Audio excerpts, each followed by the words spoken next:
সকল কষ্টই পরীক্ষা হিসেবে আসে, যেন ক্ষমা পাওয়া যায়। আপনার যদি ঈমান থাকে, প্রত্যেকটি কঠিন কাজের পেছনে কি আছে? ইন্নামা আল উসরি ইউসরান। এটা আপনার কাজকে সহজ করে দেয়। যখন কারো কোনো সমস্যা থাকে আর সে জানে এটা সহজ হয়ে যাবে, সেটা জানে, তখন সে বিষয়টা সহজে নিতে পারে। যখন কেউ এর শেষ দেখে না, তখন সে এর প্রতি আগ্রহ হারিয়ে ফেলে। কে জানে যে সামনে ভালো দিন আসছে? যার ঈমান আছে, যার সত্যিকারের ঈমান আছে। এগুলো হচ্ছে সাময়িক দুঃখ কষ্ট, সামনে চিরস্থায়ী সুখের দিন আসছে। আর আমার তো কিছুই হারায়নি। চাকরি, ধন সম্পদ, স্বাস্থ্য, আমি এগুলো হারাইনি, কারণ আমার তো আসলে কিছুই ছিল না। এগুলো সবই আল্লাহর দেয়া, আর তিনি এগুলো নিয়ে নিয়েছেন। ইন্না লিল্লাহি ওয়া ইন্না ইলাইহি রাজিউন। ঈমানের সবচেয়ে বড় উপহার হলো প্রশান্তি। এরপর ঈমানের 3টে স্তম্ভ বা দরজা নিয়ে আমরা কথা বলেছি, আর 2টি বিষয় আলাদা করা যায় না। সেগুলো কি কি? ঈমান, ঈমান এবং আমল। এজন্যই ইন্নাল্লাযীনা আমানু ওয়া আমিলুস সলিহাত। ঈমান এবং আমলের মধ্যে আমিলুস সলিহাত নিয়ে আমরা গত সেশনে অনেক কিছু বলেছি, সুতরাং আমি খুব বেশি বলবো না। আমি চাই আপনারা এই 2টির মধ্যে সম্পর্ক বুঝতে পারেন। আমি আরেকবার বলছি, এটা সবচেয়ে ভালোভাবে বোঝা যায় সূরা বাকারায়। যখন কিবলা পরিবর্তন হয়েছিল, তখন আল্লাহ বলেন, আল্লাহ তোমাদের ইবাদত বিফল করবেন না, পূর্ববর্তী ইবাদত সমূহ। কিন্তু তিনি ইবাদত বলেননি। তিনি বলেননি অমা কান আল্লাহু লিউদিআ সালাওয়াতিকুম। তিনি বলেছেন অমা কান আল্লাহু লিউদিআ ঈমানাকুম। আল্লাহ তোমাদের ঈমান নষ্ট করবেন না। আমরা কি আশা করেছিলাম? সালাত, সালাওয়াতিকুম। যদিও তিনি সালাত নিয়েই বলেছেন, কিন্তু সালাতের সমার্থক হিসাবে তিনি বললেন ঈমান। তাহলে কেউ যদি সালাত না পড়ে, আপনারা শূন্যস্থান পূরণ করুন। আপনারা বলুন, তার আসলে কোনো ঈমান নেই। এটা খুবই ভয়াবহ অবস্থা। সুবহানাল্লাহ। নিশ্চয়ই এখন বুঝতে পারছেন সেই হাদিসটি যেখানে নবীজি সাল্লাল্লাহু আলাইহি সাল্লাম বেনামাজিদের জন্য খুবই কঠিন কথা বলেছেন। তাদেরকে খ্রিস্টান বা ইহুদিদের মতো করেই দেখা হবে। আপনি যখন হাদিসটি পড়বেন, আপনার মনে হবে এখানে কি নামাজের ব্যাপারে বলা হচ্ছে? এখানে এত কঠিন কথা কেন? কিন্তু যখন আপনি পুরোটা বিস্তারিতভাবে পড়বেন, তখন আপনি বুঝতে পারবেন এটা কত বড় ব্যাপার। সুবহানাল্লাহ। আর পরিশেষে এই সেশনটি ছিল সূরার উল্লেখিত 4টি বিষয়ের সম্পর্কের ব্যাপারে। শেষের 2টি শর্তের সাথে কিভাবে প্রথম 2টি শর্তের সাথে মিল রয়েছে। দেখুন, ঈমান আসলে একটি সম্পদ, আর এই সম্পদ আপনি ধরে রাখতে পারবেন যখন আপনি ভালো কাজ করতে থাকবেন। কিন্তু আপনি কি কোনো মহামানব যে বাকি সবাই ভয়াবহ ক্ষতির মধ্যে আছে আর আপনি তাদেরকে বাঁচাতে চাইছেন? কিন্তু তাদেরকে বাঁচাতে গিয়ে আপনার কোনো ক্ষতি হবে না। মনে করুন কেউ ক্ষুধার্ত আর আপনিও ক্ষুধার্ত। আপনি তাকে কিছু দিতে পারবেন না, কারণ আপনি নিজেও ক্ষুধার্ত। আপনার খাওয়ার কিছু থাকবে না। কিন্তু যদি এমন হয় যে তাদেরকে দেওয়ার মাধ্যমে আপনি আরো বেশি খাবার পাবেন, তারপরও আপনি যদি তাকে না দেন, তাহলে আপনি কতটা নিচু মনের মানুষ, আপনি কেমন মানুষ? সুতরাং আল্লাহ তাআলা আমাদেরকে এই সম্পদ দিয়েছেন। এই সম্পদ পাওয়ার পর স্বাভাবিকভাবেই আপনি কি আপনার মাকে এটা দেবেন না? আপনার বোন, আপনার ভাই, আপনার স্বামী, আপনার সন্তান, প্রতিবেশী, আপনার বন্ধু, আত্মীয়, আপনি কি তাদের মধ্যে এটা শেয়ার করবেন না? আর এই জানানোর বিষয়টি হলো অতাওয়াসাউ বিল হক। প্রথমত আমরা এইটুকু বুঝি। দ্বিতীয়ত বলবো, আমরা তাওয়াসাউ বিল হক নিয়ে একটু বিশ্লেষণ করব, আর তারপর আমিলুস সলিহাতের সাথে মিলিয়ে এর অর্থ বুঝব। কারণ এই আয়াত পাঠের উদ্দেশ্য কেবল আলাদাভাবে এর উপাদানগুলো বোঝা নয়, বরং এই উপাদানগুলোর মধ্যকার সম্পর্ক বুঝতে পারাই আমাদের উদ্দেশ্য। সুতরাং আমাদেরকে এই দুটোই বুঝতে হবে। তাহলে আমরা যখন বলি তাওয়াসাউ বিল হক, প্রথমত ভাষাগতভাবে ওয়াসিয়া বা তাওয়াসি শব্দটি হচ্ছে, আসলে এটা আমরা গত সেশনে আলোচনা করেছিলাম, তাই খুব সংক্ষেপে বলতে গেলে এর মানে হচ্ছে কাউকে কোনো উত্তরাধিকার বা সম্পদ লিখে দেয়া। এভাবেই শব্দটা এসেছে। যখন আপনি কাউকে আপনার সম্পদ লিখে দেন, তখন তার প্রতি আপনার সর্বোচ্চ আন্তরিকতা আর ভালোবাসা থাকে। এমনকি আপনি তাকে কিছু উপদেশ বা ওসিয়ত করে যান, আর যা কিছু আপনি তাদের জন্য রেখে যান তা অবশ্যই তাদের কাছে খুবই মূল্যবান। তাহলে কেউ যখন তাওয়াসি করতে চায়, এই ধরনের উপদেশ করার মধ্য দিয়ে তা প্রকাশ পায়। এটা ইখবার থেকে আলাদা। ইখবার বা ইলান কিংবা তালি, যখন আপনি কাউকে কিছু বলেন কিংবা কাউকে কিছু শিখান বা কারোর সাথে কোনো ব্যাপারে আলোচনা করেন, কাউকে কিছু বলেন, এগুলো তাওয়াসি নয়। তাওয়াসি এর মধ্য দিয়ে কারো প্রতি ভালোবাসা, আন্তরিকতা প্রকাশ পায়। আপনি কারোর সাথে এমনভাবে কথা বলেন যা দিয়ে তার প্রতি সত্যিকারের উদ্বিগ্নতা প্রকাশ পায়, আর আপনার মনে হয় যেন আপনার সময় শেষ হয়ে আসছে, আপনি সব সম্পদ রেখে চলে যাবেন, আপনার খুব বেশি সময় নেই, তাহলে আপনাকে তাড়াতাড়ি করতে হবে, আমাকে এই সব কিছু তোমার কাছে বুঝিয়ে দিতে হবে, আমি এখান থেকে চলে যাওয়ার আগেই যেন তুমি সবকিছু বুঝতে পারো। এটাই হলো তাওয়াসি এর মর্মার্থ। এরপর বিল হক শব্দটিকে আমরা 3 ভাবে বুঝতে পারি, আর এগুলোর প্রত্যেকটি মিলেই এই পুরো বাক্যটির অর্থ বোঝা যায়। প্রথমত, এই শব্দের শুরুর বা এটাকে আমরা ক্রিয়ার বিশেষণ হিসেবে নিতে পারি।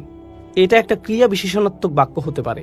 বাংলা করলে এর মানে দাঁড়ায় তারা একে অপরকে উপদেশ দেয়, তারা তাওয়াসি দেয়, তারা একে অপরকে উৎসাহিত করে। এটা হলো সরল অনুবাদ। তারা একে অপরকে সর্বোচ্চ আন্তরিকতার সাথে উপদেশ দেয়, সত্যিকার ভাবেই, সত্যের সাথে বা সত্যের দিকে না বলে, সত্যের সাথে বা সত্যের দিকে না বলে আমি এর অনুবাদ করেছি সত্যিকার ভাবেই। আমি শব্দটিকে ক্রিয়া বিশেষণ হিসেবে নিয়েছি, অর্থাৎ যখন তারা একে অপরকে উপদেশ দেয় তারা সত্যিকার অর্থেই সেই উপদেশটি দেয়। তারা বিষয়টিকে হালকাভাবে নেয় না বা উপদেশ দেওয়ার সময় সংকোচ বোধ করে না, এবং উপদেশ দেওয়ার ক্ষেত্রে তারা প্রকৃত অর্থে সৎ এবং আন্তরিক। অনেক সময় এমন হয়, যখন আপনি কাউকে উপদেশ দিতে যান, তাকে সত্যিটা পুরোপুরিভাবে বলার আগে আপনি দুইবার ভাবেন, কারণ আপনি তখন ভাবেন কি জানি সেটা শুনে আবার কি ভাববে। আপনি সত্যিটা জানানোর প্রতি পুরোপুরি সৎ নন। কিন্তু এখানে আমরা দেখছি যে যেহেতু এটা ক্রিয়া বিশেষণাত্মক বাক্য, বিলহাক শব্দটি হালও হতে পারে। আমরা এখানে দেখতে পাচ্ছি যেভাবে আপনি এই উপদেশটি দিবেন তা হবে পুরোপুরি সত্যিকার ও আন্তরিক। এতে আন্তরিকতা থাকবে, এতে পুরোপুরি সততা থাকবে। এটা হলো প্রথম বিষয়। বাংলা ভাবার্থ করলে বিলহাকের আরও একটি অর্থ হতে পারে সত্যের সাথে। আর এখানে আমরা বেশ কয়েকজন সাহাবীর তাফসির দেখতে পাই যারা বলেছেন সত্য বলতে এখানে, যেমন কাতাদা বলেছেন সত্য বলতে এখানে কোরআন বোঝানো হয়েছে, বা সত্য বলতে এখানে তাওহীদ বোঝানো হয়েছে, বা ওয়াহি বোঝানো হয়েছে, কিংবা রাসূল সাল্লাল্লাহু আলাইহি সাল্লামের উত্তরাধিকারকে বোঝানো হয়েছে। এ থেকে আমরা যা বুঝতে পারি তা হলো, যখন আপনি কাউকে কোনো উপদেশ দিবেন, আপনি তাকে কোরআনের মাধ্যমে উপদেশ দিবেন। অর্থাৎ যখন আপনারা একে অপরকে উপদেশ দিবেন, আপনি কিসের দ্বারা উপদেশ দিবেন? একটি আয়াতের মাধ্যমে। আপনি রাসূল সাল্লাল্লাহু আলাইহি সাল্লামের হাদিস দিয়ে উপদেশ দিবেন। এই অবস্থায় থাকলে তিনি কি করতেন? এই অবস্থার ব্যাপারে তিনি কি বলেছেন? আল্লাহ এই ব্যাপারে কি বলেছেন? কেউ হয়তো জীবনের আশা হারিয়ে ফেলেছে, আপনি কিভাবে তাকে তাওয়াসি বিল হক দিবেন? আপনি বলবেন, ইয়া আখি ইয়া ইবাদিয়াল্লাযীনা আসরাফু আলা আনফুসিহিম লা তাকনাতু মির রাহমাতিল্লাহ। তুমি কি জানো না আল্লাহ বলেছেন, হে আমার বান্দাগণ যারা নিজের উপর বাড়াবাড়ি করেছো, আল্লাহর রহমত থেকে নিরাশ হয়ো না। আপনি তাওয়াসি বিল হক করলেন সত্যের মাধ্যমে। আপনি উৎসাহ দিলেন, উপদেশ দিলেন সত্যের মাধ্যমে, সত্যের দ্বারা। এর আরেকটা অর্থ হচ্ছে সত্যের দ্বারা, কোরআনের মাধ্যমে উপদেশ দেওয়ার মাধ্যমে। এভাবেই আমরা একে অপরকে উপদেশ দিব। তৃতীয় অর্থটি হচ্ছে সত্যের প্রতি। তাহলে আমরা পেলাম সত্যিকার ভাবে, আমরা পেলাম সত্যের মাধ্যমে, আর শেষে পাচ্ছি সত্যের প্রতি। অর্থাৎ এ থেকে আমরা বুঝতে পারি এমন একজন মানুষ যে তার উদ্যম হারিয়ে ফেলেছে, সে তার শক্তি হারিয়ে ফেলেছে, তারপরও আল্লাহর উদ্দেশ্যে সে তার কাজ চালিয়ে যাচ্ছে। সূরা এখানে এই অংশটি আসার মাহাত্ম্য হচ্ছে, এই মানুষেরা ইতোমধ্যে ঈমান এনেছে এবং তারা ভালো কাজ করেছে, কিন্তু তাদের উদ্যম শেষ হয়ে আসছে। সুতরাং আপনাকে তাকে মনে করিয়ে দিতে হবে, দেখো তোমাকে এই সত্যের মুখোমুখি হতে হবে, আমাদের সবাইকে আল্লাহর সামনে দাঁড়াতে হবে। এই চূড়ান্ত সত্যটা ভুলে যেও না। আপনাদের একে অপরকে উপদেশ দিতে হবে, একে অপরকে স্মরণ করিয়ে দিতে হবে যে আমাদের উদ্দেশ্যটি কী ছিল। কারণ এখানে ইলা শব্দটির যে অর্থ আমরা পাই, এখানে এটার অর্থ হলো তাদের এই সকল কর্মের আসল উদ্দেশ্যের প্রতি আপনি তাদেরকে স্মরণ করিয়ে দিন। তাহলে আমরা তাওয়াসি বিল হক এই আয়াতের বা এর মাহাত্ম্য জানলাম। আল হক শব্দটিরও তিনটি তাৎপর্য রয়েছে। তাহলে আমরা বা এর তিনটি মাহাত্ম্য জানলাম, এবার আমরা আল হক শব্দের তিনটি মাহাত্ম্য জানব। ভাষাগতভাবে আল হক শব্দটি দিয়ে বোঝানো হয় এমন কিছু যা আপনি নিশ্চিতভাবেই সত্য হিসেবে জানেন। এর জন্য আপনাকে আলাদাভাবে বলতে হয় না, আপনার অন্তর থেকে আপনি বিশ্বাস করেন এটাই সত্যি। তাহলে এখানে বলা হচ্ছে, যখন তারা একে অপরকে উপদেশ দেয়, তারা এমন কিছুর প্রতি উপদেশ দেয় যা তারা সত্য হিসেবেই জানে। তাদেরকে এই ব্যাপারে আলাদাভাবে বলতে হয় না, মন থেকেই তারা জানে তাদেরকে যা বলা হচ্ছে তাই সত্য। এটা হচ্ছে আল হক এর প্রথম অর্থ। দ্বিতীয় অর্থ হচ্ছে এমন বিষয় যা দলিলের মাধ্যমে প্রমাণ করা যায়। অর্থাৎ আপনি তাদেরকে এমন বিষয় বললেন, তারা শুনে বলবে, আমি তো এরকম কিছু কখনো শুনিনি, আমার এটাকে সত্য মনে হচ্ছে না। হতে পারে তারা এটা শুনে সত্য মনে করবে, আবার এমনও হতে পারে তারা বলবে, আমি নিশ্চিত নই, আমি এরকম কথা কখনো শুনিনি। তখন আপনি তাদেরকে কি বলবেন? দলিল। হক এর আরেকটি অর্থ হচ্ছে এমন বিষয় যা দলিলের মাধ্যমে প্রমাণ করা যায়, আর এই বিষয়গুলো একটি অপরটির সাথে সম্পর্কযুক্ত। তাহলে আপনি কেমন দলিল উপস্থাপন করবেন? যাতে সত্য মিথ্যার পার্থক্য করা যায়, কোরআনের মাধ্যমে। তাহলে এটা হলো দ্বিতীয় তাৎপর্য। আর তৃতীয়টি খুবই গুরুত্বপূর্ণ। আরবি ভাষায় হক শব্দটি আবশ্যকীয় কাজ বোঝাতেও ব্যবহৃত হয়। এমন কাজ যা আপনার জন্য অত্যাবশ্যকীয়, এটা অধিকার বোঝাতেও ব্যবহৃত হয়। যেমন উদাহরণস্বরূপ বলা যায়, আল্লাহ বলেছেন, হুকুক আল্লাহ আর হুকুকুল ইবাদ, তাই না? আরেক জায়গায় আল্লাহ আযজা ওয়া জাল্লা বলেছেন হাক্কান আলাল মুত্তাকিন, যাদের তাকওয়া আছে তাদের জন্য এটা একটা আবশ্যকীয় কাজ। এর মানে হচ্ছে তোমরা একে অপরকে নিজেদের দায়িত্বের কথা স্মরণ করিয়ে দিবে, একে অপরকে মনে করিয়ে দিতে হবে, কারণ মানুষ প্রায়ই তাদের দায়িত্বের ব্যাপারে ভুলে যায়, তাদের কর্তব্যের ব্যাপারে উদাসীন হয়ে পড়ে। এগুলো এমন বিষয় যা তাদের অবশ্যই করতে হবে। সুতরাং তাওয়াসিউ বিল হক এর অর্থ এখানে এমন হতে পারে যে কেউ একজন স্বামী হিসেবে সংসারের প্রতি কর্তব্যে অবহেলা করছে, তখন আপনি তাকে বলবেন, ভাই তোমার দায়িত্ব আছে, তুমি এই মেয়েটিকে বিয়ে করেছো, মেয়েটিরও তোমার প্রতি অধিকার আছে। এটাও তাওয়াসিউ বিল হক। কেউ হয়তো তার বাবা মায়ের প্রতি সুবিচার করছে না, আপনি তাকে বললেন, ভাই তোমার বাবা মায়ের প্রতি কর্তব্য আছে, আল্লাহর প্রতি তোমার দায়বদ্ধতা আছে ভাই, তোমাকে অবশ্যই ঠিক সময় মতো নামাজে দাঁড়াতে হবে। ইন্না সলাতা কানাত আলাল মুমিনিনা কিতাবাম মাওকুতা, এটাও কিন্তু তাওয়াসিউ বিল হক। এর মানে হলো একে অপরকে নিজেদের দায়িত্ব ও কর্তব্যের ব্যাপারে স্মরণ করানো ও উৎসাহ দেওয়া। এই সবগুলো অর্থ সম্মিলিত হয়েছে মাত্র 3টি শব্দে, তাওয়াসি বিল হক। এই 3টি শব্দে, ইত্তাবিউ মান লা ইয়াসআলুকুম আজরান ওয়া হুম মুহতাদুন। তাদের অনুসরণ করো যারা তোমাদের কাছে কোনো বিনিময় প্রত্যাশা করে না। এটাই সরল অনুবাদ। অনুসরণ করো যে তোমাদের কাছে কোনো বিনিময় চায় না। ওয়া হুম মুহতাদুন, আর তারা সরল পথে অঙ্গীকারবদ্ধ। মুসলিমরা কোরআনের যে ধারণাগুলোকে ভুল বুঝেছে এটি তারই।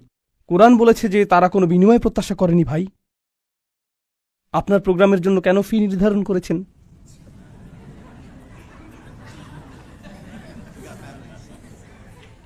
না না, এটা জানার বিষয়। কোরআন আরো বলছে, ইয়াশতারুনা বিআয়াতিল্লাহি সামানান কলিলান, তারা আল্লাহর আয়াত বিক্রি করে সামান্য মূল্যের জন্য। নিজের জন্য আপনার লজ্জিত হওয়া উচিত। আল্লাহর আয়াত বিক্রি করা গোটা কোরআনের সবচেয়ে ভুল বোঝা ধারণাগুলোর একটি। বিষয়টা খুলে বলছি। রসুল সাল্লাল্লাহু আলাইহি সাল্লাম মুসাব ইবনে উমাইরকে মদিনায় প্রেরণ করেছিলেন। জানেন আপনারা, মুসাব ইবনে উমাইর ছিলেন অত্যন্ত প্রতিভাবান তরুণ, যাকে মদিনায় প্রেরণ করা হয়েছিল কোরআন শিক্ষা দেওয়ার জন্য। তিনি ছিলেন অত্যন্ত ধনী পরিবারের সন্তান, কিন্তু তার পরিবার তাকে ত্যায্য করেছিল। এরপর তার পরিধানের বস্ত্রও ছিল না। বদরের যুদ্ধে তিনি শহীদ হলেন। কাফনের কাপড় দিয়ে যখন তার পা আবৃত করা হলো, মাথা উন্মুক্ত হয়ে গেল। আবার যখন মাথা আবৃত করার চেষ্টা করা হলো, পা উন্মুক্ত হয়ে গেল।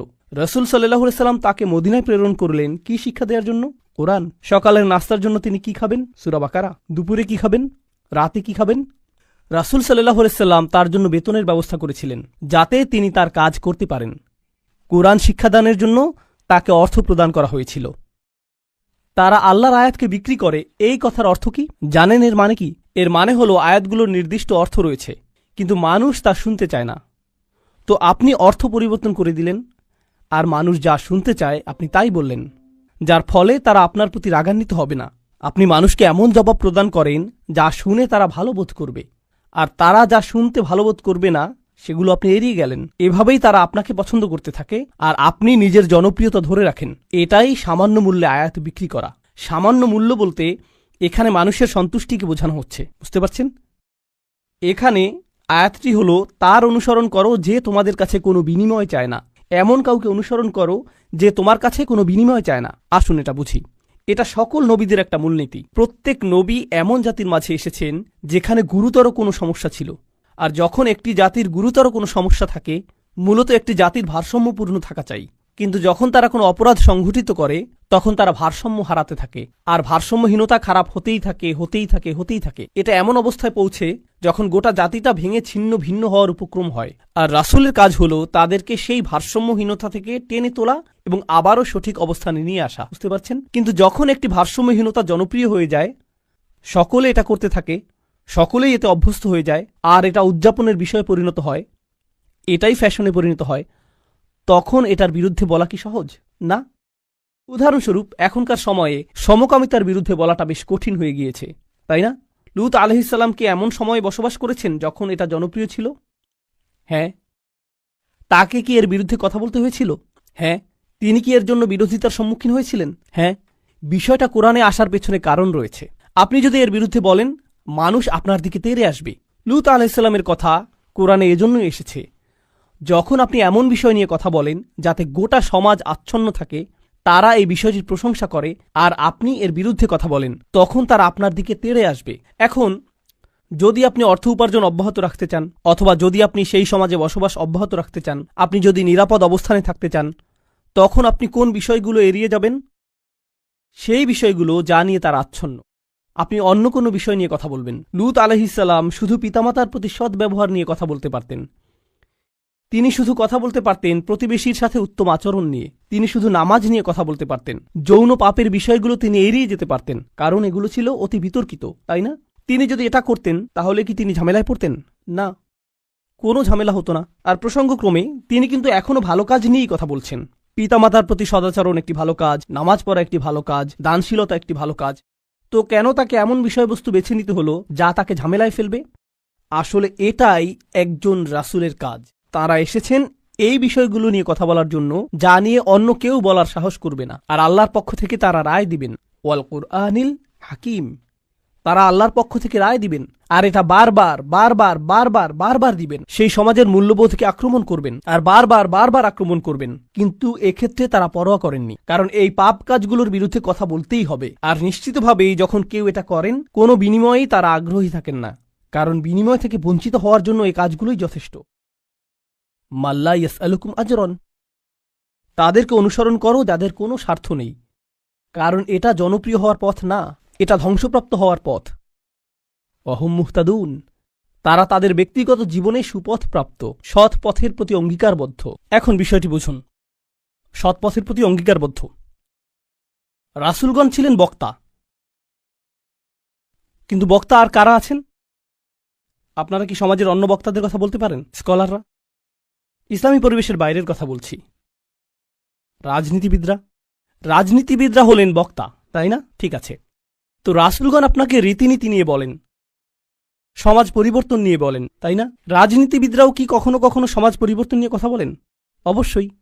কিন্তু যখন রাজনীতিবিদরা সমাজ পরিবর্তনের কথা বলে, আমরা দেশের উন্নতি করতে চাই, আমরা জাতির উন্নতি করতে চাই, আমরা এটাকে শক্তিশালী করতে চাই, ইত্যাদি ইত্যাদি ইত্যাদি, তারপর আপনি যখন তাদের ব্যক্তিগত জীবন পর্যবেক্ষণ করেন, আপনি কি পান? আপনি পান দুর্নীতি। তো তাদের কথাগুলো অনেক উঁচু মানের, কিন্তু তাদের চরিত্র অনেক নিচু।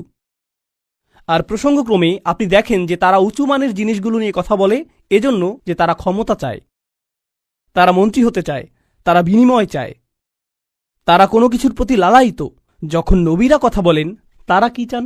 তারা শুধু চান ন্যায় বিচার, তারা শুধু চান সত্য, আপনার কাছ থেকে কোনো বিনিময় চান না।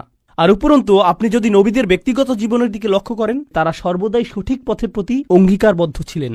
অহুম মুহতাদুন, তো বাণীটি নিখুঁত এবং বাণীবাহকও নির্ভেজাল। এই ধারণাটি কি আগেও শেখানো হয়েছিল?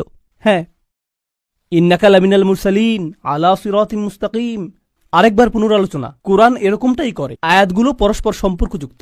এখন পরের আয়াতে অমালি, অর্থাৎ আমার কি সমস্যা হয়েছে, সেই মানুষটি এখনো কথা বলছেন, সেই রজুল, সেই আদর্শ ব্যক্তি, আল্লাহর ইচ্ছায় যার নাম আমরা কোনো একদিন জান্নাতে জানতে পারব। তিনি বলেছেন, আমার কি সমস্যা হয়েছে?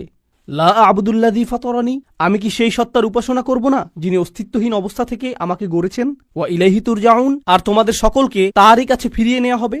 এখন মালি, In Arabic we say وَمَالِي لا أفعل التي شأنها أن يوردها المتكلم في رد على من أنكر عليه فعلا। ইবনে আশুর এটা উল্লেখ করেছেন যে যখন কেউ বলে আমার কি সমস্যা হয়েছে যে আমি এটা অথবা সেটা অথবা অন্য কিছু করব, এর অর্থ হলো কেউ তাকে বলেছে যে এই তোমার কি সমস্যা হয়েছে, তুমি কেন ধর্ম ত্যাগ করেছো, আর সে তার দিকে ফিরে এর জবাব দিচ্ছে। তো প্রকৃতপক্ষে উক্তিটি যদিও লিপিবদ্ধ হয়নি, কিন্তু তার বক্তব্যের ধরন দেখে আমরা বুঝতে পারছি এই তোমার কি সমস্যা হয়েছে, কেন তুমি এই মিথ্যা ধর্মের পক্ষে কথা বলছো।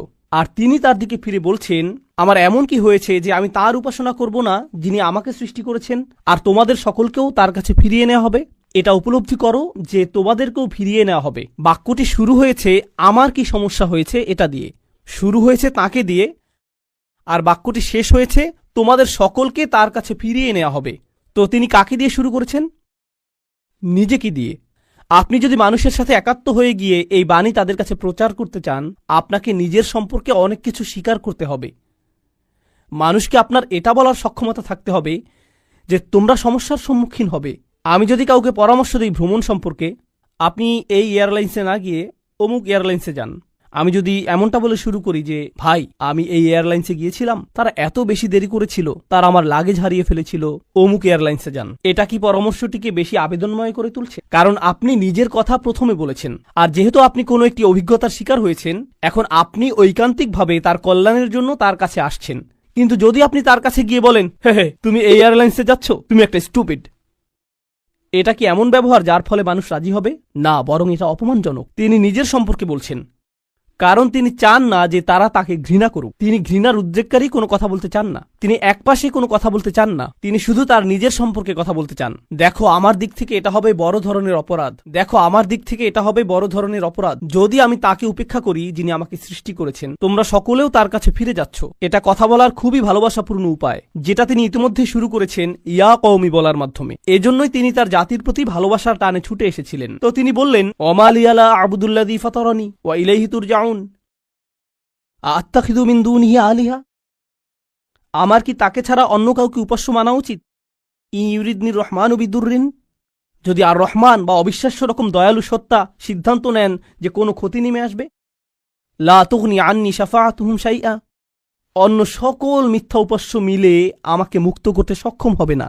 তাদের সকলের মিনতি, তাদের সকলের মধ্যস্থতা, তাদের এই অনুরোধ যে হে আল্লাহ তাকে ছেড়ে দিন, সে আমার উপাসনা করত, এগুলোর কোনোটাই কাজে আসবে না। লা ইউনকিযুন, তারা আমাকে রক্ষা করতে পারবে না।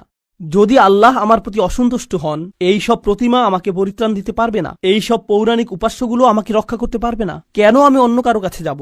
জানেন তিনি এখানে কি করছেন? তিনি তাদের ধর্মের সমালোচনা করেছেন, তাই না? কারণ তারা অন্য উপাস্যে বিশ্বাস করে।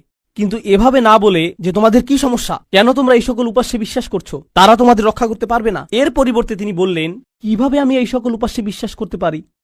তারা আমাকে সাহায্য করতে পারবে না। কাকে? আমাকে। আমি শুধু আমার নিজেকে নিয়ে চিন্তিত।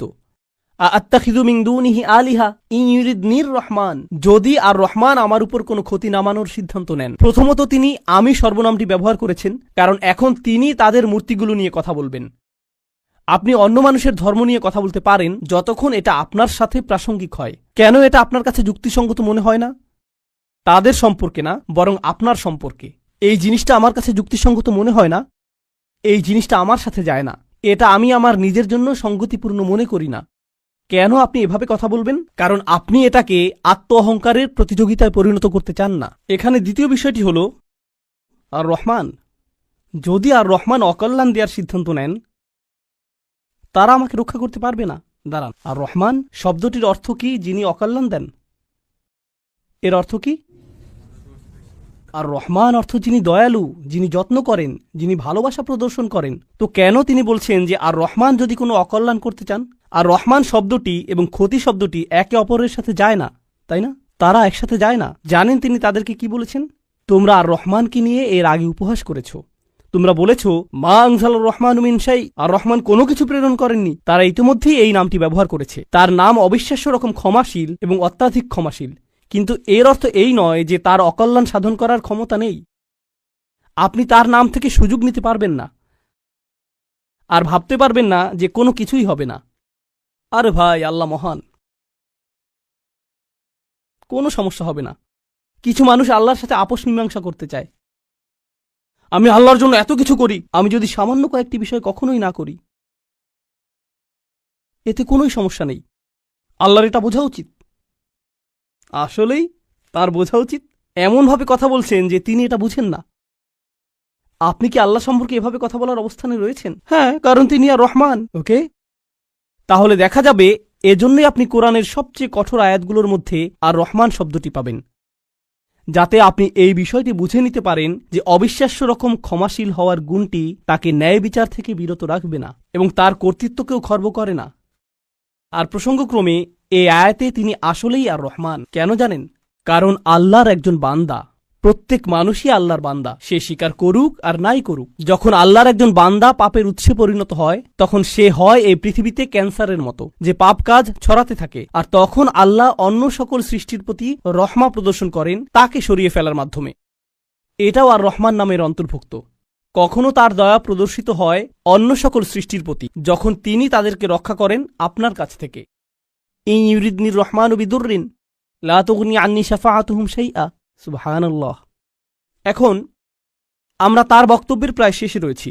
ইন্নী ইযাল্লা ফি যালালিম মুবিন। যদি এমনটাই হয়, যদি আমি আল্লাহ ছাড়া অন্য কারো উপাসনা করি, যদি আমি অন্য উপাস্য গ্রহণ করি, তাহলে আমি সুস্পষ্ট বিভ্রান্তিতে পড়ে যাব, আমি সম্পূর্ণরূপে বিভ্রান্ত হয়ে যাব। তিনি বিভ্রান্ত নন, তিনি বলছেন তোমরা সবাই বিভ্রান্ত, কিন্তু তিনি তাদেরকে আঘাত করতে চাইছেন না। তাই তিনি বলছেন আমি অত্যন্ত বিভ্রান্তিতে পড়ে যাব যদি আমি এমনটা করি। ইন্নী আমানতু বিরব্বিকুম, আমি ঈমান এনেছি তোমাদের প্রভুর প্রতি, তোমাদের প্রতিপালকের প্রতি। তিনি বলেননি যে আমি ঈমান এনেছি আমার প্রভুর প্রতি, আমার প্রভুর প্রতি। তিনি বলেছেন আমি ঈমান এনেছি তোমাদের প্রভুর প্রতি। তিনি আমি থেকে তুমিতে পরিবর্তন করলেন। আমি আপনাদেরকে একটা সমীকরণ দিচ্ছি, আমি যোগ তুমি সমান সমান আমরা। আমি যোগ তুমি সমান কি? আমরা। তো তিনি শুরু করেছেন আমি দিয়ে, তিনি যাচ্ছেন তুমিতে, কারণ তিনি এর দ্বারা কি বোঝাচ্ছেন? আমরা পৃথক নই। আমি চাই আমরা সবাই যেন সুখী হই, আমি চাই আমরা সবাই যেন আল্লাহর কাছে পরিত্রাণ পাই। এটা আমি বনাম তোমরা নয়, এটা আমি এবং তোমরা। দাওয়াতি কাজ মানে প্রতিপক্ষ নয়, এর অর্থ বিতর্ক নয়, এর অর্থ যুক্তিতর্ক নয়। আমরা এটাকে এগুলোতে পরিণত করেছি। আমি একটি দাওয়াতি প্রোগ্রাম করতে চাই যেখানে আমি খ্রিস্টানদের সাথে বিতর্ক করব। আপনার কোথাও ভুল হচ্ছে, এটা এভাবে কাজ করে না। এর জন্য একটা নির্ধারিত অবস্থান রয়েছে, তবে এটাকে দাওয়াতি কাজ বলে না, এটাকে বলে জিদাল। এর জন্য কোরআনের ভিন্ন শব্দ রয়েছে, আর সেটা হলো সর্বশেষ পন্থা। আমরা শুরুতেই এটা করব না, কখনোই করব না। তো এখন তিনি বলছেন ইন্নী আমানতু বিরব্বিকুম, আমি তোমাদের সকলের প্রভুর প্রতি ঈমান এনেছি, তোমাদের সকলের প্রভুর প্রতি ঈমান এনেছি। ফাসমাউন, আমার কথা শোনো, আমার কথা শোনো। তিনজন রাসূল কথা বলেছেন, আর তিনি বলছেন আমার কথা শোনো, আমি যা বলছি তা শুধু শোনো। কখনো কখনো আমি শিক্ষক হিসাবে এই বিষয়টা খেয়াল করি। আমি আরবি শেখাই অথবা চেষ্টা করি। ধরুন ছাত্ররা সামনে বসে শিখছে, আর তখন একজন সহকারী আসলো, শিক্ষকের সহকারী একজন আসলো, আর ছাত্রদের কাঁধে হাত রেখে বলল মনোযোগ দিয়ে পড়ো। আমি কিন্তু মনোযোগ দিতে বলিনি। একজন সহকারী এসে বলল মনোযোগ দিয়ে পড়ো। এর কি কোনো প্রভাব রয়েছে? হ্যাঁ। এর কি ভিন্ন ধরনের প্রভাব রয়েছে? হ্যাঁ। যখন আরেকজন ছাত্র আপনার কাছে এসে বলে ভাই পড়াশোনা করো, শিক্ষক বলেন যে পরীক্ষার জন্য পড়াশোনা করো। হ্যাঁ অবশ্যই আমি পরীক্ষার জন্য পড়াশোনা করব। তারপর আপনি রাত 8টার সময় বাস্কেটবল খেলা দেখছেন, আর আপনার বন্ধু এসে বলল আরে ভাই চলো পড়াশোনা করি। এটার কি ভিন্ন প্রভাব থাকবে? অবশ্যই থাকবে। এই সাহাবী এটা বুঝতে পেরেছিলেন, রাসূলদের এই সঙ্গীটি তা বুঝতে পেরেছিলেন। তার কাছে রয়েছে স্বতন্ত্র স্থান, সূর্যের আছে নিজস্ব স্থান, চাঁদেরও রয়েছে নিজস্ব স্থান। এটা প্রতিযোগিতা নয়। আমার কথা শোনো, এটা এতটাই ভালোবাসাপূর্ণ চমৎকার বক্তব্য। আর আমি এখানে বলতে চাই যে তার বক্তব্যটি এখানে তিনজন রাসূলের থেকেও বেশি কাজ করেছিল। এই আয়াতগুলোতে তার বক্তব্যের বেশি প্রভাব রয়েছে তিনজন রাসূলের তুলনায়। এটা কেন? এটা আমাদেরকে শিখানোর জন্য যে আল্লাহ যাকে চান তাকেই বিজয় প্রদান করেন, আল্লাহ তাকেই কবুল করবেন যার প্রতি তিনি রাজি হবেন। পার্থিব ফলাফল এবং পার্থিব পরিণাম আল্লাহর কাছে অর্থবহ নয়, বরং প্রচেষ্টাই আল্লাহর কাছে অর্থবহ। পার্থিব ফলাফল হলো যখন আল্লাহ সিদ্ধান্ত নেবেন তখন তিনি দুয়ার খুলে দিবেন, এটাই হবে। পরের আয়াতটি বলছে কিলাদ খুলিল জান্নাহ। বক্তব্যের অংশটি প্রায় শেষ। কিলাদ খুলিল জান্নাহ, জান্নাতে প্রবেশ করো। দাঁড়ান, তিনি তো তার লোকদের সাথে কথা বলছিলেন, এখন বলা হচ্ছে জান্নাতে প্রবেশ করো। কি ঘটল? তাকে হত্যা করা হয়েছিল। তিনি এত ভালোবাসাপূর্ণ উদ্বেগপূর্ণ বক্তব্য দিলেন, শহরের প্রান্ত থেকে তার লোকদের কাছে ছুটে আসলেন, তাদেরকে বোঝানোর চেষ্টা করলেন। তারা রাসূলদেরকে স্পর্শ করতে পারল না, কারণ রাসূলগণ আল্লাহ প্রদত্ত নিরাপত্তায় ছিলেন। কিন্তু সেই একমাত্র ঈমানদার হত্যার শিকার হলেন। এই ঘটনাটিতে ঈমানদারদের জন্য শিক্ষা রয়েছে, তাই না? এখন সামান্য কয়েকজন ঈমানদার যারা রাসূল সাল্লাল্লাহু আলাইহি সাল্লামের উপর ঈমান এনেছিলেন, তাদেরকে মানসিকভাবে প্রস্তুত করা হলো এর জন্য তোমরাও হত্যার শিকার হতে পারো। ইয়াসির, সুমাইয়া, বিলালও মৃতপ্রায় হয়ে গিয়েছিলেন রাদিয়াল্লাহু আনহুম। আপনি হত্যার শিকার হতে পারেন শুধু এটা বলার কারণে, শুধু আল্লাহ সম্পর্কে কথা বলার কারণে। তো তিনি জান্নাতে প্রবেশ করলেন এজন্য না যে তাকে স্থানান্তরিত করা হয়েছিল, বরং তাকে হত্যা করা হয়েছিল। আর প্রসঙ্গক্রমে তারা কিভাবে রাসূলদের হত্যা করার সিদ্ধান্ত নিয়েছিল? পাথর নিক্ষেপ করে এবং আমৃত্যু নির্যাতন করার মাধ্যমে। মনে আছে এটা? তাই তিনি সহজ কোনো মৃত্যুর শিকার হননি। তো তিনি একজন শহীদ, কারণ শহীদগণ সরাসরি জান্নাতে প্রবেশ করেন। তিনি সরাসরি জান্নাতে প্রবেশ করলেন। আর তার উক্তি এটা ছিল না হে আল্লাহ তাদেরকে শাস্তি দিন, কারণ এই কাফিররা আমাকে হত্যা করেছে। ঈমানদারদের পক্ষ হয়ে প্রতিশোধ গ্রহণ করা উচিত। ক্বালা ইয়া লাইতা কওমি, ক্বালা ইয়া লাইতা, প্রথম শব্দগুলো ওহ যদি শুধুমাত্র, কওমি ইয়ালামুন, আমার লোকেরা যদি শুধু জানতে পারত, যদি আমার লোকদের জানার কোনো উপায় থাকত। তিনি এখনও তাদেরকে ভালোবাসেন। কল্পনা করতে পারেন জান্নাতে হাঁটছেন, সেখানে কি দেখতে পাবেন? যাওয়াতা আফনান ফাবিআইয়ি আলাই রাব্বিকুমা তুকাযযিবান। আপনি জান্নাতে গাছ দেখবেন আর তা আপনাকে সম্মোহিত করবে। আপনি ঝর্ণাধারা দেখবেন আর সম্মোহিত হয়ে যাবেন। আপনি ফল দেখতে পাবেন আর প্রথম কামড়ের পর আপনি নিজেকে হারিয়ে ফেলবেন। আপনি আপনার সুন্দরী স্ত্রীদের দেখবেন আর আনন্দে দিশেহারা হয়ে যাবেন। তিনি এই সব কিছু দেখছেন আর তিনি বলছেন না ও, তিনি শুধু বলছেন ও আমার লোকেরা, যদি শুধু তারা জানতে পারত। সুবহানাল্লাহ। তিনি জান্নাতে পৌঁছে গেলেন, তবুও তার লোকদেরকে ভুললেন না। জানেন বিচার দিবসে মানুষ সবকিছু ভুলে যাবে। মা তার সন্তানকে ভুলে যাবে। ইয়াউমা তারাউনাহা তাযহালু কুল্লু মুরদাআতিন আম্মা আরদাআত। সেই দিন প্রত্যেক স্তনদানকারী মা তার সন্তানকে ভুলে যাবে। ইয়াউমা ইয়াফিরুল মারউ মিন আখিহি ওয়া উম্মিহি ওয়া আবিহি ওয়া সাহিবাতিহি ওয়া বানিহি। সেদিন প্রত্যেক মানুষ তার ভাইয়ের কাছ থেকে পালিয়ে বেড়াবে। সূরা মারিজে এসেছে। ওয়া ফাসিলাতিল্লাতি তুই, তার মা, তার স্ত্রী, তার সন্তান, তার অভিভাবক, তার গোটা গোত্র, সে তাদের সবার কাছ থেকে পালিয়ে বেড়াবে। সে কারো সাথে কোনো কিছু করতে চাইবে না। ওয়াতাকাত্তাআত বিহিমুল আসবাব। কুরআন বলছে সকল সম্পর্ক ছিন্ন হয়ে যাবে। কিন্তু ঈমানদারদের জন্য এমনটা হবে না। ঈমানদারদের জন্য এমনটা হবে না। সে জান্নাতে প্রবেশ করবে এবং তার ভালোবাসা অব্যাহত থাকবে। কার জন্য? তার লোকদের জন্য, যারা হলো কাফির এবং নবীদের শত্রু, কারণ তারা এখনো জীবিত এবং এখনো তাদের আশা রয়েছে। আপনি এমন মানুষের উপর আশা ছাড়বেন না যারা এখনো জীবিত। আর আল্লাহ এমনভাবে আমাদের কাছে বর্ণনা করেছেন যেন তিনি তখনও ঘটনা দেখছিলেন। আল্লাহ তাকে দুনিয়ার ক্যামেরা ভিউ প্রদান করেছিলেন যাতে তিনি দেখতে পারেন যে কি ঘটছে। আর তিনি জান্নাত থেকে দেখে বলছেন যদি তারা জানতে পারে। তিনি বলেননি যে যদি তারা জানতে পারত, আলিমু, বরং তিনি বলছেন ইয়া লাইতা কওমি আলামুন, যদি শুধু তারা জানতে পারে। তিনি এখনই দেখছেন কি ঘটছে। আল্লাহ তাকে দেখাচ্ছেন। সুবহানাল্লাহ। আর তারপর আপনি বুঝতে পারেন যে একনিষ্ঠতা আসলে কি। আমরা মুসলিমরা একনিষ্ঠতার কৃত্রিম ধারণা তৈরি করেছি। আমি এটা মানতে পারি না। একনিষ্ঠতা শব্দটিকে নিয়ে আমরা যা করছি, তুমি যা করো তার সবকিছুতে ইখলাস থাকতে হবে। সব সময় তোমার নিয়তকে যাচাই করে চলবে। এখনই যাচাই করুন। কারণ যদি একনিষ্ঠতা না থাকে তাহলে তোমার কোনো কাজেরই মূল্য থাকবে না। আর তোমার একনিষ্ঠতা থাকতে হবে শুধু এবং শুধুমাত্র আল্লাহর জন্য। আমি এর সাথে দ্বিমত পোষণ করব। আমি জানি এখনই আমাকে হত্যা করতে আসবেন না। রাসূল সাল্লাল্লাহু আলাইহি সাল্লাম একজন মানুষের কথা বলছেন যে অনেক পাপ করেছে, অনেক পাপ। সে নামাজ পড়ে না, কিছুই করে না। একদিন সে হাঁটতে হাঁটতে একটি তৃষ্ণার্ত কুকুর দেখতে পেল। তৃষ্ণায় কুকুরটির জিহ্বা বের হয়ে আছে। আর লোকটি সিদ্ধান্ত নিল যে নিজে পান করার আগে সে কুকুরটিকে পান করাবে। শীঘ্রই লোকটি মারা গেল আর আল্লাহ তাকে জান্নাত দান করলেন। হ্যাঁ, আসুন ঘটনাটা খেয়াল করি। এই লোকটি, সে কি বিশ্বাসী? আমরা জানি না। সে কি নামাজ পড়ে?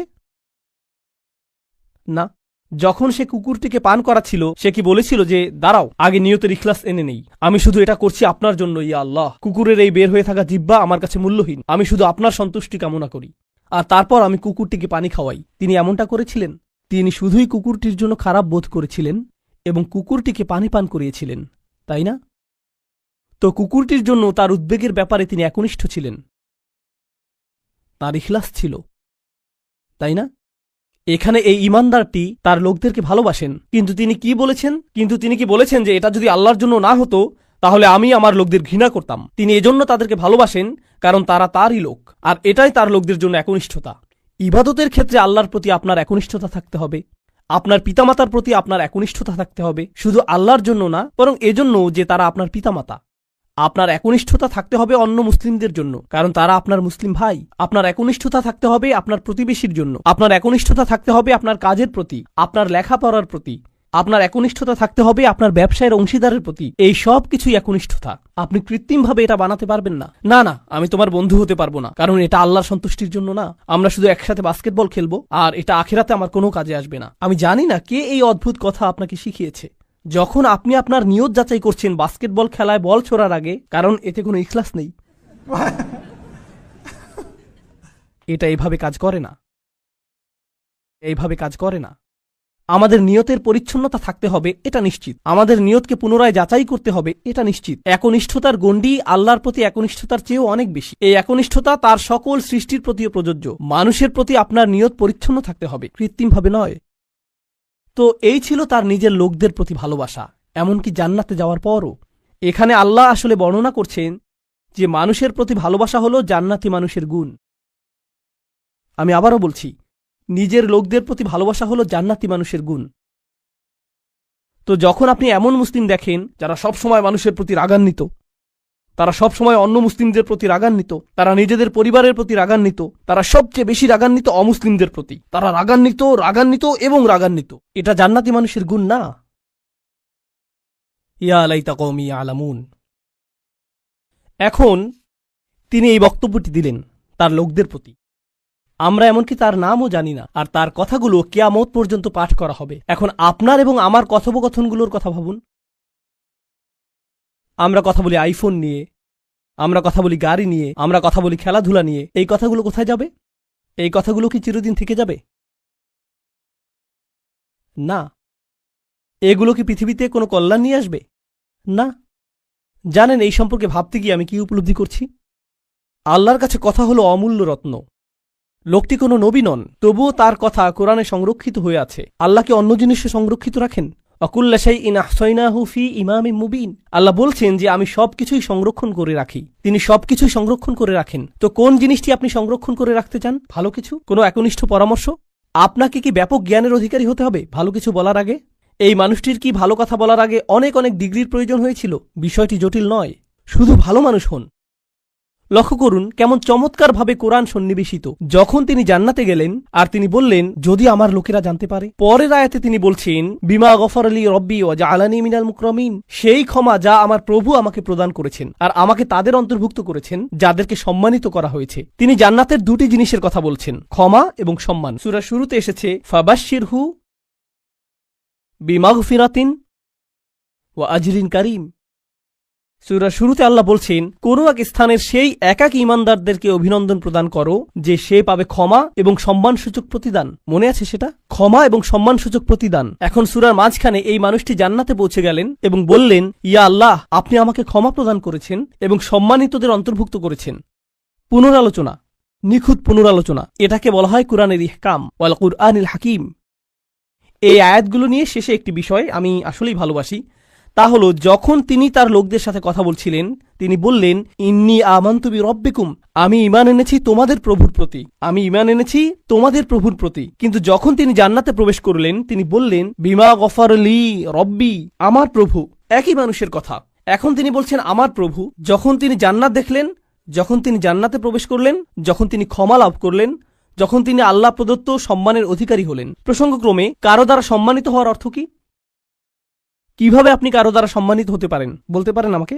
স্বীকৃতি পাওয়া।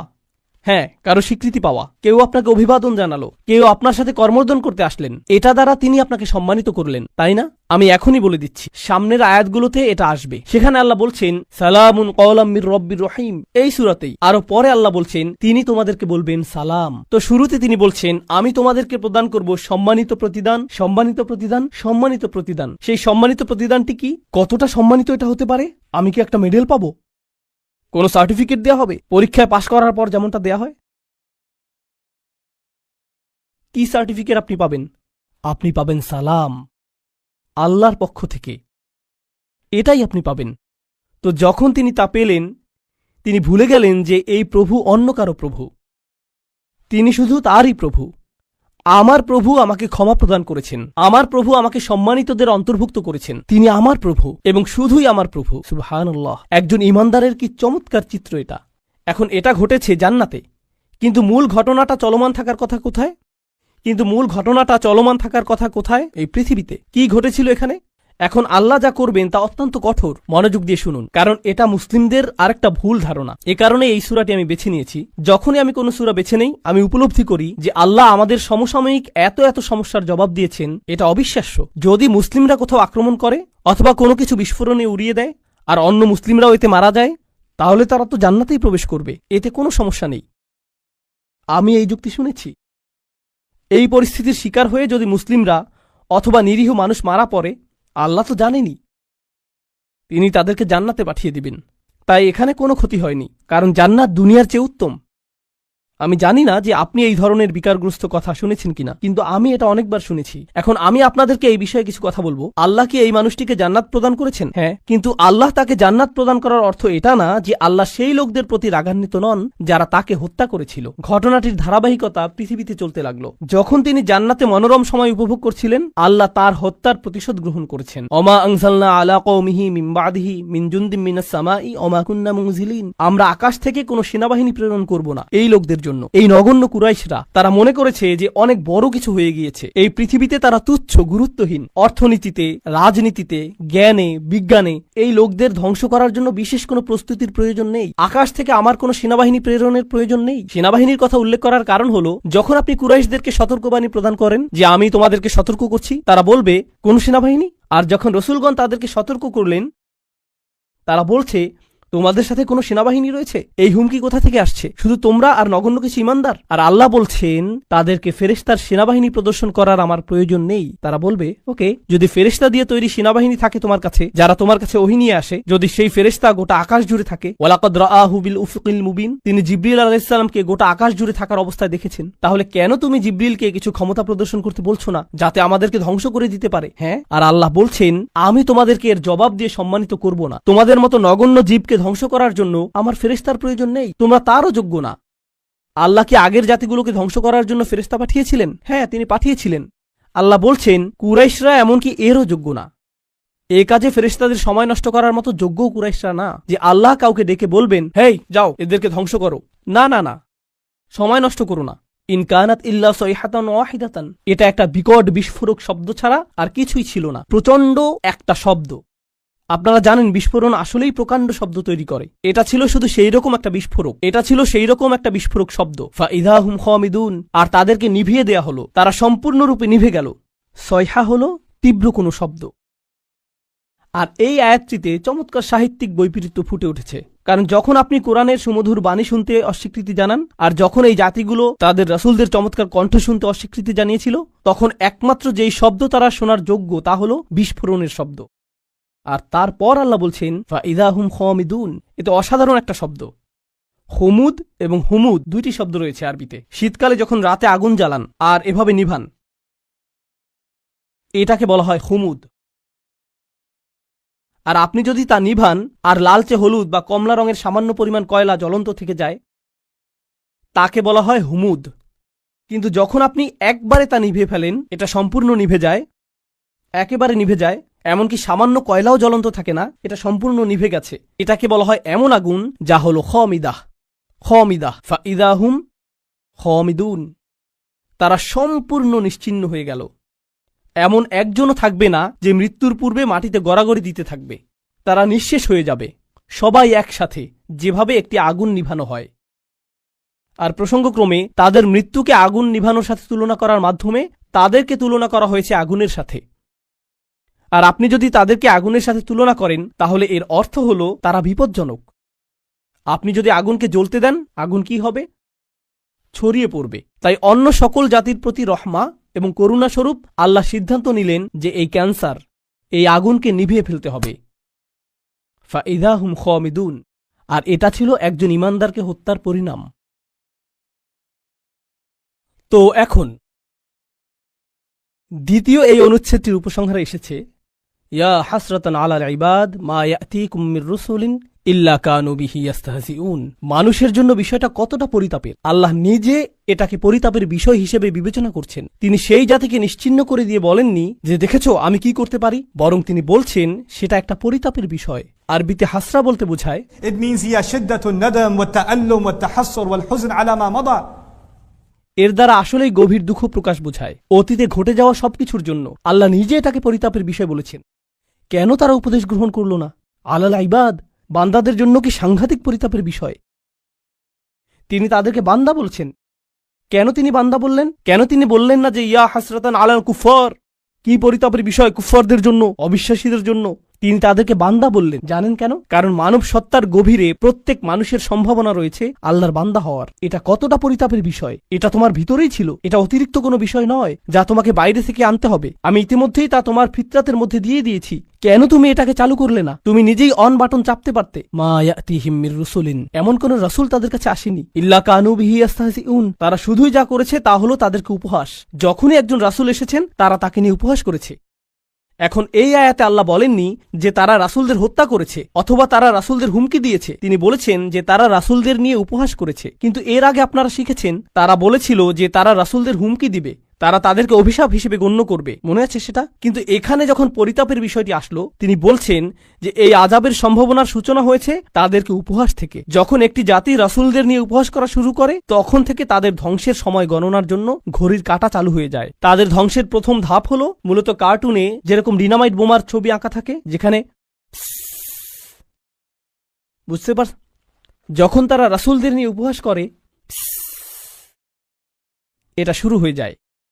এটাই এখানে বলা হয়েছে, রাসূলদের নিয়ে উপহাস করবেন না, কারণ এর অর্থ আপনি নিশ্চিহ্ন হওয়ার জন্য রাস্তা ধরেছেন। এখন যখন আল্লাহ বলছেন কত রাসূল এসেছে কিন্তু তারা ঈমান আনেনি, তারা শুধু উপহাস করেছে। আপনি সূরাটির শুরুতে শিখেছেন ওয়াসাওয়াউন আলাইহিম আনযারতাহুম আম লাম তুনদিরহুম লা ইউমিনুন। ধারণাটি পুনরায় জোরদার হচ্ছে। কি পরিতাপের বিষয়! এত এত রাসূল এসেছেন কিন্তু মানুষ উপদেশ শুনে না।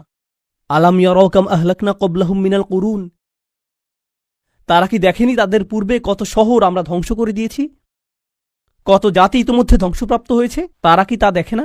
তিনি কাকে উদ্দেশ্য করে বলছেন? তিনি রাসূল সাল্লাল্লাহু আলাইহি ওয়াসাল্লামের সময়ের লোকদের উদ্দেশ্য করে বলছেন এবং বলছেন যে কেন তারা ইতিহাস পর্যবেক্ষণ করে না, কেন তারা দেখে না যে যা রয়েছে তাদের পেছনে। তারা কি দেখেনি? না, তারা দেখেনি, কারণ তাদের পেছনে একটি দেয়াল রয়েছে। তিনি বলেছেন আন্নাহুম ইলাইহিম লা ইয়ারজিউন, তারা তাদের কাছে ফিরে আসবে না। কিছু তাফসীরকারক এই আয়াতটিকে চমৎকারভাবে বিশ্লেষণ করেছেন। চমৎকার একটা বিশ্লেষণ এটা। তারা বলে যে তারা তাদের কাছে ফিরে আসবে না। অর্থ হলো সেই জাতিগুলো যেগুলো ধ্বংস হয়েছে, যেহেতু তারা সম্পূর্ণ নিশ্চিহ্ন হয়ে গিয়েছে আর কেউ রক্ষা পায়নি, তাদের কারোরই সন্তান অথবা বংশ টিকে থাকেনি, তো তোমাদের কেউ বলতে পারবে না যে তোমরা ফেরাউনের বংশধর অথবা লুতের জাতির বংশধর অথবা সালেহ বা শুআইবের জাতির বংশধর, যেহেতু সেই জাতিগুলো সম্পূর্ণ নিশ্চিহ্ন হয়ে গিয়েছিল। তোমরা তাদের কারো কাছে ফিরে যাও না। আপনারা জানেন মানুষ বলে থাকে যে আমার রক্ত রাসূল সাল্লাল্লাহু আলাইহি ওয়াসাল্লামের বংশে ফিরে যায়। এর অর্থ এই না যে তারা তাদের কাছে ফিরে আসবে না, বরং তোমরা তাদের কাছে ফিরে যাও না, কারণ তাদের ভবিষ্যৎ প্রজন্ম এবং বংশ সম্পূর্ণরূপে নিশ্চিহ্ন হয়ে গিয়েছিল। আন্নাহুম ইলাইহিম লা ইয়ারজিউন। তো তোমরা যখন মনে করো যে তোমাদের ভবিষ্যৎ রয়েছে, তোমরা এত আত্মবিশ্বাসী কেন যে আসলেই তোমাদের ভবিষ্যৎ রয়েছে? আর প্রসঙ্গক্রমে যেহেতু তাদের নামও সম্পূর্ণ মুছে গেছে, হয়তো সেজন্যই আল্লাহ শহরটির নাম উল্লেখ করেননি। এজন্য যদি তিনি তার নাম উল্লেখ করতেনও কেউ তা চিনতেও পারত না, কারণ এর কোনো অস্তিত্ব এখন নেই। একটা নির্ধারিত সময়ে আল্লাহ তাদেরকে ইতিহাস থেকে মুছে দিয়েছেন। তাদের প্রত্যেক অনুসারী, গোটা জাতিটি বিলুপ্ত হয়ে গিয়েছিল, তাই তাদের নাম উল্লেখ করা অপ্রয়োজনীয়। এখন আল্লাহ বলছেন তারা বিলুপ্ত হয়ে গিয়েছে, যার অর্থ ইতিহাসে তারা বিস্মৃত হয়ে গিয়েছে। তারপর তিনি কুরাইশদের সম্পর্কে বলেছেন যে তোমরা নগণ্য একটা জাত, কিন্তু পরের আয়াতে তিনি এই সব কিছুকে একসাথে সংযুক্ত করেছেন। সম্পূর্ণ এই অনুচ্ছেদটির শেষে তিনি বলছেন ওয়া ইন কুল্লুল লাম্মা জামিউল লাদাইনা মুহদারুন, তারা তাদের কাছে ফিরে আসবে না। আর যখন তোমরা মারা যাবে নিজেদের সন্তানদের কাছেও তোমরা ফিরে আসবে না। তোমাদের প্রত্যেকেই, আমি বলে রাখছি যে তোমাদের সকলকে এবং অন্য সকল প্রজন্মের, অন্য সকল জাতির কাফেররা যারা তোমাদের মতো, তাদের সকলকে একত্রিত করা হবে। তবে তাদেরকে একত্রিত করা হবে আমারই সামনে হিসাব প্রদান করার জন্য। ওয়া ইন কুল্লুল লাম্মা জামিউল লাদাইনা মুহদারুন, এটা আসলে আগের আয়াতের সম্পূর্ণ বিপরীত। কিভাবে? শুধু এটুকু অনুধাবন করুন, এরপর আমরা বিরতি নেব। আগের আয়াতে আল্লাহ বলছেন যে তারা আর ফিরে আসবে না, একবার যখন চলে যাবে তারা চলেই যাবে। এই আয়াতে তিনি বলছেন আসলে তারা ফিরে আসবে না তোমাদের কাছে, কিন্তু তারা ফিরে আসবে আমার কাছে। আর যখন তারা আসবে, তারা এবং বিভিন্ন জাতি থেকে তোমাদের সকল দূরবর্তী আত্মীয়রা, কারণ তোমরা ফেরাউনের অনুসারীদের আত্মীয়, তোমরা লুতের জাতির লোকদেরও আত্মীয়, এবং প্রজন্ম থেকে আসা তোমরা সকল কাফেররা, আমি তোমাদের সকলকে একত্রিত করব আর তারপর তোমাদের সকলকে আমার সামনে হাজির করা হবে।